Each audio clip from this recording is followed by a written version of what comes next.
The U.S. state of Alabama has launched a probe into an alleged meddling campaign during a 2017 Senate election, which was earlier blamed on Russia.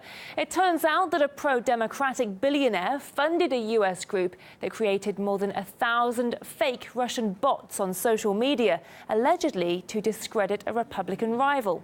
With more on this, here's Caleb Maupin.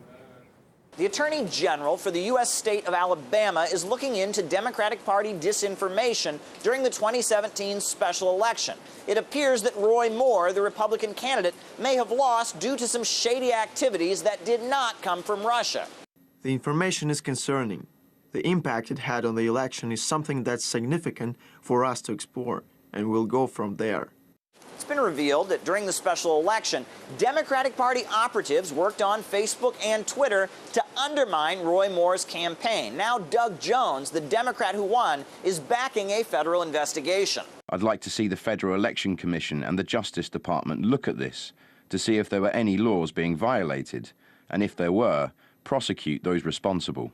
The scheme to undermine him was pretty simple. Create fake Facebook pages and Russian accounts on Twitter to confuse Republican voters. This gave the false impression that Roy Moore's campaign was backed by the Kremlin, and it put it into the mix of anti-Russian hysteria. The operation was carried out by the pro-Democratic Party cybersecurity firm known as New Knowledge. Jonathan Morgan, the CEO of New Knowledge, is actually considered to be an expert on these kinds of issues. He apparently is the mastermind behind Hamilton 68, a website that frequently reports on social media activities, which it blames on Russia, saying that they're intending to sow discord.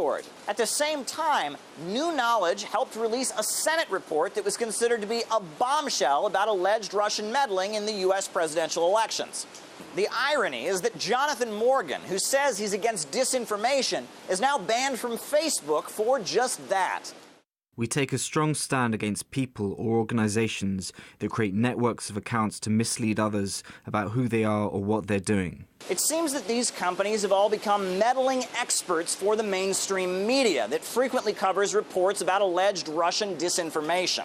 CNN apparently has not chosen to run with this story. The revelations were revealed on December 19th, but it was only on December 27th that CNN chose to report on this information, and they only did so after there had been some outcry, and their reporting on it was very short. Now, we've reached out to CNN to see why they haven't jumped on this story, and we are waiting for a response. I wonder how much coverage this new piece of information will get as we uncover some of the mystery behind the alleged Russian bots and find out they didn't come from Russia at all. Caleb Maupin, RT, New York.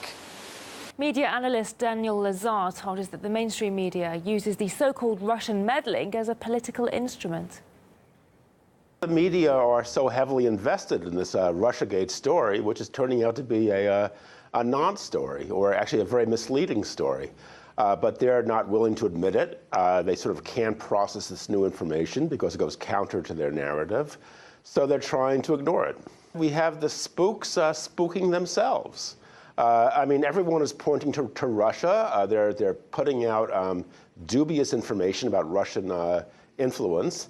And then they're trying to use the specter of Russian influence in order to influence American elections.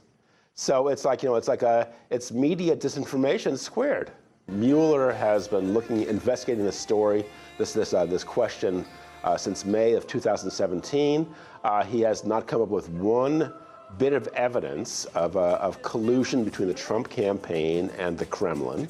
All along, it was quite evident that the story was very different. The story was how the Russiagate story was being concocted in order for other purposes.